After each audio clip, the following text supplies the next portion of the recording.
বাংলার আকাশে বাতাসে পুজোর গন্ধ, তাই সেজে উঠেছে শিল্পাঞ্চলও।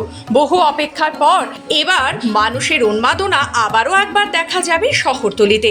এবছর 25তম বর্ষে পদার্পণ করল রানীগঞ্জের রাজবাড়ির উদয়শঙ্খ সার্বজনীন দুর্গোৎসব পুজো কমিটি। আর এবছর তাদের রজত জয়ন্তী বর্ষ, তাই প্রতি বছরের মতো এবছরও থিম পুজোয় মেতেছে শিল্পাঞ্চলবাসী। দেখতে দেখতে 24টি বছর পেরিয়েছে। শহরের অন্যান্য পুজোগুলির থিমের লড়াইকে টেক্কা দিতে উঠে পড়ে লেগেছেন পুজো কমিটির সদস্যরা। তবে এবার উদয় সংঘ সার্বজনীন দুর্গোৎসব পুজো কমিটির তরফে জানানো হয়েছে, এবছর তাদের 40 লক্ষ টাকা বাজেটে জনসাধারণের সামনে বরিশ ধরা মাঝে শান্তির বাড়ি থিম ভাবনা উপস্থাপনা করা হয়েছে, যা ভগবান বুদ্ধের শান্তির বার্তা মানুষের কাছে পৌঁছে দেবে।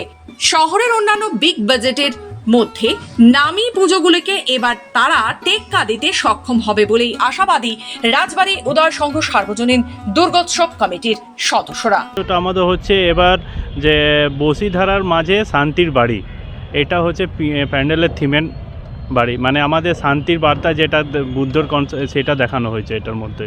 আর এটা আমাদের 25 বছর সিলভার জুবলি হয়েছে, মানে এবার আমাদের 25 বছরতম পুজো।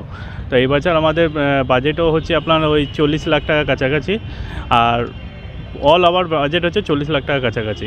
রানীগঞ্জ থেকে সমীর বাদ্যকরের রিপোর্ট, খবর বাংলা।